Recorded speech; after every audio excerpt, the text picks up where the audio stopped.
Emprender es clave. 10:15 de la mañana, ya nos metemos de lleno en Emprender es clave.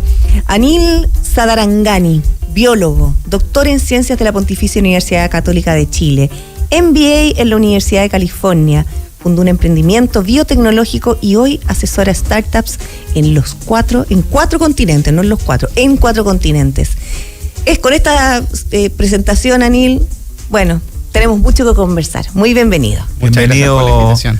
Bienvenido, Anil. Con Anil, el principal tema de conversación es el lanzamiento de este libro que se llama Innovadores Científicos Chilenos, la conquista del nuevo mundo, ¿no es cierto? Sí. Pero antes de entrar al libro, háblanos un poquito de ti, ¿no es cierto? Sí, es súper interesante la historia de Anil. Entonces, primero conversemos un poquito de ti y después nos vamos de lleno al libro. Perfecto. A ver, bueno, de papás indios, nací en las Islas Canarias, me vine a Chile con 14 años. Y de siempre me ha gustado mucho el ámbito de la investigación, sobre todo la biología marina. Me siguen encantando las ballenas, los delfines, y cada vez que viajo trato de, y si hay obviamente mar cerca, trato de hacer algún tour por ahí de ver ballenas. Y por eso entré a estudiar biología en la Católica, y estando estudiando biología, pensando que alguna vez me iba de alguna manera a perfeccionar en biología marina, me encantó y me enamoré del mundo de la investigación. El estar bajo pipetas, matraces, en el laboratorio, y empecé a hacer un proyecto muy interesante sobre cáncer. En cierta droga, ustedes saben que las quimioterapias matan células normales y tumorales, y un poco la idea de esto es cómo podemos matar solamente células tumorales, ¿cierto? Sin afectar las células normales. Entonces partí mundo de investigación, hice un magíster en bioquímica, pues un doctorado, un poco el track académico normal, y tuve la fortuna de adjudicarme lo que se llama las becas Chile, beca Presidenta de la República, se llama en su minuto. Me acuerdo que me la dio la Presidenta de Chile en su minuto en persona. Oye, que son muy pocos los que se ganan esas becas. Sí, éramos 3 en ese minuto a nivel nacional, y me pude ir a San Diego, California, en La Joya específicamente, donde se da mucho la relación de academia e industria. Es decir, los académicos trabajamos en laboratorio igual que acá, pero hay mucha relación con la industria, con las farmacéuticas, por ejemplo. Entonces me empezó a picar el bichito de hacer investigación, pero mucho más aplicada. Y ahí es donde empiezo a hacer un poco el cambio en mi carrera. Esto fue circunstancial, no fue nada premeditado, de empezar a salir del laboratorio y meterme más en la empresa privada, atrás con las empresas farmacéuticas. Me faltaban obviamente herramientas, y le dije a mi jefa en ese minuto, quiero hacer un MBA. Independientemente de que tengo el doctorado, me falta la parte más de gestión y de finanzas, quiero hacer un MBA. Me dijo, ok, dale, yo te apaño. A el MBA, y ahí empecé a ser un poco el representante del laboratorio o del instituto que estábamos en Células Madres, que relacionaba la investigación de los académicos con delantal, con los de chaqueta y corbata, que eran los empresarios. Entonces, conectar esos dos mundos. Y ahí, estando en Estados Unidos, en la tesis del MBA, el objetivo, teníamos que armar una empresa. Tuve la suerte de conocer a otros chilenos, a 2 chilenos, Andrés Folker y Tomás Egaña, que estaba con una idea de Alemania, que donde el proyecto es conocido como Hulk, seguramente en la jerga lo conocerán, que desarrollamos unos parches en base a microalgas para regenerar heridas, y son parches verdes, por eso nos llamamos Hulk, que es nos pusimos en un forro con Marvel porque no podíamos ocupar el nombre. Pero podría haber sido con J. Sí, aquí nosotros Hulk, vamos cambiando las cosas. Y nada, y armamos el emprendimiento de Estados Unidos, levantamos capital allá, patentes, todo lo que significa hacer investigación, y ahora estamos haciendo esa investigación acá en Chile, estamos ya en fases clínicas, fase 2, junto al Hospital Salvador y el Hospital del Trabajador, probando por primera vez en humanos el uso de microalgas para distintas terapias, en este caso heridas crónicas. Vuelvo a China en el 2015, ya que la Universidad de los Andes me fueron a buscar y dijeron, oye, sí, que tenemos un proyecto súper importante, se llama el PMI, todavía me acuerdo, donde el gobierno está invirtiendo en distintas universidades para que armen su área de investigación aplicada e innovación. Nos encantaría que con tu perfil, un poco científico y además más aplicado con la parte de negocio, pudieras liderar este cambio. Y ahí me trajo, me acuerdo, Matías Vial, que era el director de innovación de la época, y lideramos el proyecto, nos fue súper bien, y hace ya del 2018-19 ya asumí como director de innovación de la universidad, así que muy contento. Me faltó ese cargo entonces aquí en la presentación. Oye, y esta asesoría que haces startup en 4 continentes, ¿de qué se trata en esa asesoría?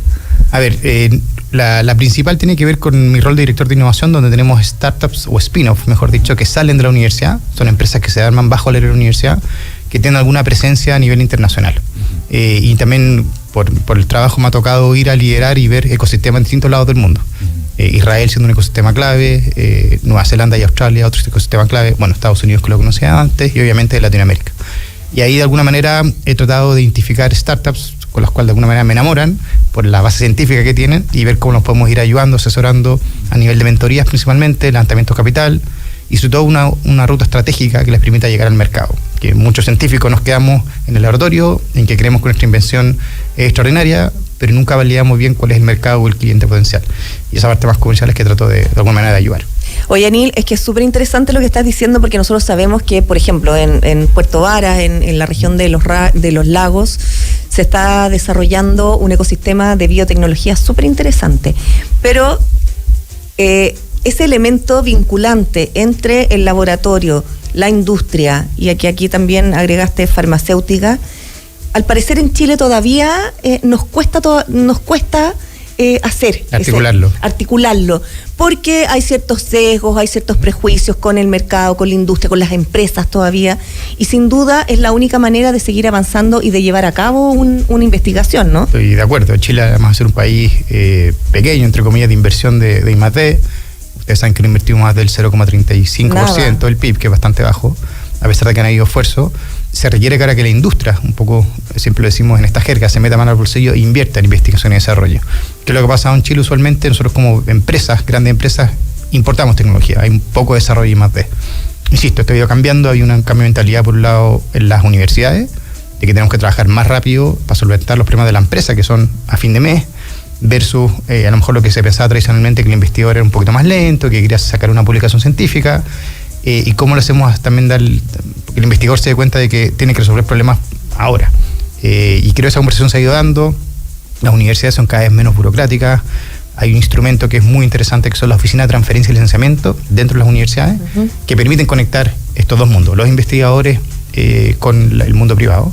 Y sí hemos visto esfuerzos de empresas importantes que cada vez de alguna manera están invirtiendo más en conectarse con las universidades. Claro. Tú en Estados Unidos tienes un problema y lo primero que hace es cuál es la universidad más cercana y con ellos co-desarrollo la solución. En Chile lo que solemos hacer es mirar para afuera qué es lo que existe y lo importamos. De a poco hemos ido generando con industrias locales grandes esa confianza primero y después el co-desarrollo de soluciones. Oye, y por otro lado también creo que por ley las universidades ahora deben tener esta área de vinculación con el medio. Correcto. Por lo tanto, también ahí eso, la CNA por la acreditación está empezando a exigir, obviamente, la parte docente, formativa, la parte de investigación, pero la parte de vinculación con el medio, que es como una universidad impacta positivamente en el entorno. Exacto.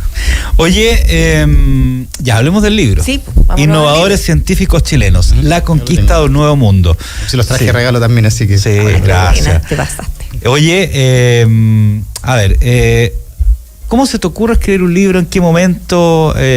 ¿Cómo nace un poco la idea de escribir el libro? Obviamente sobre un tema que tú manejas, ¿no es cierto? Sí. Pero ¿cómo nace esa idea y cómo hace la selección? ¿O cuéntanos un poco del libro? ¿De qué se trata? A ver, un poco la motivación parte principalmente de un punto de vista muy académico, donde al liderar el magíster de innovación y el diplomado, me doy cuenta de que los ejemplos que siempre estamos utilizando son ejemplos de Estados Unidos, de Europa, de países desarrollados. Cuando me pongo a buscar casos chilenos o incluso latinoamericanos, no hay casi nada escrito, sobre todo de emprendimiento de base científica. Y es ahí donde empiezo de alguna manera a documentar y decir, oye, voy a empezar a investigar qué es lo que hay, empiezo a entrevistarme con algunos fundadores y lo empiezo de alguna manera a escribir como casos para los típicos escuelas de negocios, los Harvard Business Review, ese tipo de formato. Y en un momento tengo el switch, yo creo también impulsado por mis niños, de querer transmitir esto, que en Chile se hace muy buena ciencia. Y somos súper buenos a nivel científico y nos falta de alguna manera comunicarlo. Claro, y en ese sentido, perdón que te interrumpa, pero hay un Gabriel León que también ha logrado permear una ciencia en los ciudadanos comunes y corrientes como yo, por ejemplo. Muy de acuerdo. O sea, Gabriel creo que es un referente para varios, porque también es científico, era compañero de la universidad, sí, lo conozco, un par de años más viejos, sí. Sí, se nota. pero sí, Gabriel ha sido un pionero en esto, y yo creo una de las inspiraciones fue de él, seguramente. Oye, ¿por qué no comunicamos estos casos de ciencia chilena a la comunidad y hacer un poco más de divulgación científica? Entonces, los casos de negocio o de estudio se transforman en, oye, ¿por qué no escribimos un libro y casos? Y ahí es un poco el trabajo de elegir los 10 casos, y tratar de traducirlo a un lenguaje simple, cosa que se puedan entender, y que la gente un poco se enamore de esto y que sigamos de alguna manera difundiéndolo. Es un poco el objetivo. ¿Cómo fuiste eligiéndolos? ¿Qué cosas, qué elementos tomaste para hacer esta curatoría? Sí, a ver, Disclosure, hay uno de los casos que en mi empresa que está descrito ahí, fue de las primeras que documenté.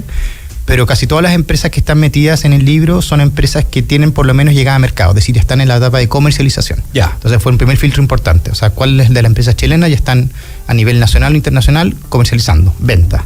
Eso fue uno de los primeros criterios. Y al analizarlos, partí con 5 o 6 empresas, me di cuenta que habían ciertos patrones que se repetían. Y ahí hay un modelo explicado en el libro que tiene 8 componentes, que de alguna manera es lo que yo llamo el modelo de emprendimiento científica exitosa. Y requiere estos 8 componentes y se repetían estas 6 empresas y después de las últimas 4 que decidí agregar, 10 porque quise hacer 10, un decálogo, no sé, se había puesto, pero no, podía haber puesto muchos más. Pero eso un poco el proceso de selección fue que estuvieran en etapa más comercial. ¿Qué características crees tú que tienen estos innovadores científicos, estas empresas científicas que no hace diferente a lo mejor a la idiosincrasia de otras latitudes del mundo? ¿Qué elementos en común tienen? A ver, es un poco el modelo, pero yo te diría que la visión desde el principio es súper clave. ¿Cuál es el propósito que tienen estos emprendedores? De que hacer ciencia a nivel mundial, de poder de alguna manera llegar no solamente a quedarse en Chile, sino que poder expandirse y globalizarse. Eso es súper importante. 2, que la base científica es de primer nivel. Aquí todos los emprendedores tienen bases científicas y desarrollos que son, además, porque están publicando, entonces son revisados por sus pares evaluadores a nivel mundial y son expertos en sus áreas de estudio. Y lo tercero es una motivación de querer salir del laboratorio. No todos los científicos somos buenos para salir del laboratorio, nos cuesta sacarnos el delantal, ponernos la chaqueta, ir a vender nuestro producto. Lo que tú habías antes de que se le veía muy mal al investigador salir del laboratorio y querer, entre comillas, venderse a la industria privada, eso se ha ido perdiendo, ese miedo. Y creo que las nuevas generaciones, que casi todos son jóvenes ahí de los emprendedores, estamos en esa etapa de cómo podemos de alguna manera fortalecer esta vinculación, hablar con inversionistas, no tenerles miedo, hablar con empresas, ir a vender. Cuando Matías Murning en Notco va a vender a Cencosud, cuando Feich va a vender a Bayer, un gigante mundial, y tiene esa poco capacidad de decir, ok, sabéis que yo soy chileno, pero yo me la puedo hacer, yo creo que es súper importante. Es que sabes que yo creo que es fundamental, y volviendo un poquito a la divulgación científica, yo creo que es la única manera de que los ciudadanos nos encantemos con la ciencia. Hemos visto históricamente que los científicos están dentro del laboratorio, pertenecen como a una élite, y eso es lo que pasa con varias profesiones y oficios que en el fondo están como separados del resto. Pasa desde los actores, músicos, científicos, estamos todos como disgregados y lo que falta es precisamente la palabra que tú decías, que es la vinculación. Yo creo que lo que estás haciendo tú, lo que hace un Gabriel León, lo que hace una Barbarita Lara, no sé qué más se me ocurre, bueno, una muy amiga mía, esto viene de cerca, pero la Natalia Mackenzie, que es PhD, doctorada, o sea, me acuerdo que ella en su carrera... Y varios influencers en redes sociales. Exactamente. Influencers científicos que lo encuentro extraordinario, que ahora un poco la manera de llegar a las nuevas generaciones también. Tal cual, bueno, y esta amiga mía, Natalia Mackenzie, decidió hacer un magíster en periodismo científico para poder divulgar todos sus conocimientos, o sea... Extraordinario. Claro, sí. Claro. Yo también un poco mencionar lo que pasó con el COVID. Yo creo que fue súper relevante a nivel mundial de la importancia de los científicos, ¿cierto? De cómo de alguna manera logramos derrotar al coronavirus con la fuerza de los científicos, el desarrollo, la agilidad que tuvimos. Claro, y tan rápido. Y eso de alguna manera he visto que se ha ido perdiendo. Entonces me encantaría, y pasa en muchos países desarrollados, ¿por qué no tenemos científicos de ministro? Gente que en base a los datos tomemos decisiones correctas para el pueblo, para la población, porque es muy relevante que los científicos estén de alguna manera más metidos en los ámbitos de decisión del país. Entonces, se nos vienen elecciones ahora, me encantaría escuchar a los 3, 4, 5 candidatos presidenciales, ¿qué van a hacer ellos con la ciencia? ¿En qué se van a meter? ¿Cuál es su plan para el futuro? ¿Van a incorporar científicos en las tomas de decisiones? Creo que sería una muy buena señal. Oye, ¿cuál es la importancia en este tipo de libros del efecto, digamos, que producen los casos para otras generaciones que vienen? Se me olvidó la palabra exacta. Pero ¿Inspirar? Inspirar. ¿Cuál es el efecto de inspiración? Mostrar casos. Bueno, lo veremos en el corto plazo, pero a raíz del libro. La verdad es que aquí varios amigos, que son los que siempre a uno la apañan, me dijeron, ¿sabes, Anil? Me leí tu libro, entendí perfectamente la base científica, no sabía que en Chile estamos haciendo este tipo de desarrollo, así que nada, ojalá que esas generaciones seguramente no, pero las que vienen después, y yo creo que el foco está en los niños de ahora, que están ahora entre primero básico a tercero básico, que sus papás les cuenten esas historias, que en Chile se hace buena ciencia, que los niños se acercan a los laboratorios, tenemos la universidad, distintos programas donde acercamos niños al laboratorio, vienen a hacer experimentos, que se van encantando con estas áreas más STEM, que se llaman, ciencias, tecnologías, ingeniería y matemática, y tenemos un desafío país que tiene que ver con las niñas de nuestro país, de cómo hacemos que las mujeres, o que tengamos más mujeres científicas. Ustedes van a ver en los casos de estudio, De los 10 casos, hay 2 que son coliderados por mujeres. El resto de los 8 son hombres, digamos. Claro. Y me encantaría en la segunda edición, si es que hay, y la editorial me sigue amañando, que tuviéramos casos de emprendedoras científicas que de alguna manera ya estén en etapa de comercialización, y seguramente hay, y las invito a que me contacten para poder de alguna manera escribir su caso y que se visualice y que la gente lo conozca. Claro, y para Por eso... ejemplo, la Madeleine Valderrama está, por ejemplo, que está la Comal Datlani también. Sí. Estoy pensando en más del área ciencia, no se me ocurre más. Pero Claro, tampoco no, hay muchas. no hay muchas. Los de estos que hicieron este test para el COVID con su marido también, juntos hacen. Está otra niña que se llama Francia, no sé cuánto, que trabaja para la bueno, ya. Pero en es todo como caso, 4 o 5. En todo caso, yo creo que es fundamental también que esto empiece desde permear, muy chicos. sí, es Desde clave. muy chicos, y por eso también hay iniciativas súper bonitas para incentivar a niñas, por ejemplo, Inspiring Girls o Technovation Girls Chile. in Quantum también, Girls que in es Quantum. extraordinaria. O sea, pero tiene que partir ahí, porque no sé por qué pasa en algún minuto que las mujeres, y esto es estudiado, son mejores alumnas en el colegio, tienen mayor ingreso Mucho a la más universidad, matea, sí. les va mejor en la universidad, y cuando salen, inmediatamente ya como que algo pasa, yo no sé qué es, pero algo pasa, Sí. que no tienen las mismas acceso o posibilidades o sueldos. Bueno, ahí tenemos Estoy de acuerdo. un tremendo yo que problema. tengo una hija, la Amelia, ahora. Queremos hacer esto, y esto un poco también la inspiración, lo pongo ahí los agradecimientos, que ojalá esto inspire a futuras generaciones de científicos chilenos, pero también mujeres, necesitamos muchas más. Sí. Aquí me acordé que me cargo, se me olvidan las cosas. Francia Navarrete de Protera Bioscience. Protera, sí. No te acordaste, Sí, lo Protera. googleaste. No, por eso, porque el bus de Francia no sé cuánto, me acordaba. Daniel ya no se ocupa Google, se ocupa ChatGPT. ChatGPT. No, me cuesta, No, ChatGPT a mí me cuesta. desilusionado. El otro día le pregunté ahí me voy a acordar, y me dijo, no tengo respuesta, y era algo súper No, fácil. es que a lo Me mejor era desilusionó. algo muy demasiado profundo. No sé, te lo voy a mostrar lo que era. Ya. Anil Sadarangani, biólogo, doctor en ciencia de la Pontificia Universidad Católica y también autor de este libro que se llama Innovadores Científicos Chilenos, la conquista de un nuevo mundo. Muchas gracias por acompañarnos hoy día y muchas gracias por dejarnos aquí. Sí. Nos vamos a instruir. Gracias a ustedes por la invitación, y que ojalá que les guste a todo el mundo, que lo lean, y que feliz que me lleguen comentarios. Encantado de poder mejorar si es que hay una siguiente versión. Muchas Ya, gracias, vale. Anil. Mientras tanto, No sé si antes- te tomaste un café. Chocolate caliente. Oye, ya. rico, ya. Ahí, Ideal ya. para el frío. Sí. Bueno, si quieres un café, está Café Amati, que es la cualidad de un café fresco. Todo el café Amati es importado directamente desde origen, conociendo así su trazabilidad y asegurando una excelente calidad. Café Amati es tostado semanalmente en su propia casa de tueste. Con esto aseguran un producto siempre fresco. En Café Amati encontrarás diferentes variedades de café arábico y blends. Ingresa a www.cafeamati.cl para conocer todo sobre el mundo Amati, la cualidad de un café fresco. SQM Litio es experiencia y conocimiento en una industria clave para la descarbonización a escala global, con productos de litio de alta calidad, esenciales para los autos eléctricos y las baterías estacionarias que entregan continuidad a las energías limpias. SQM Litio, energía para un futuro sostenible. 10:32 de la mañana, nos vamos a una pausa y ya volvemos.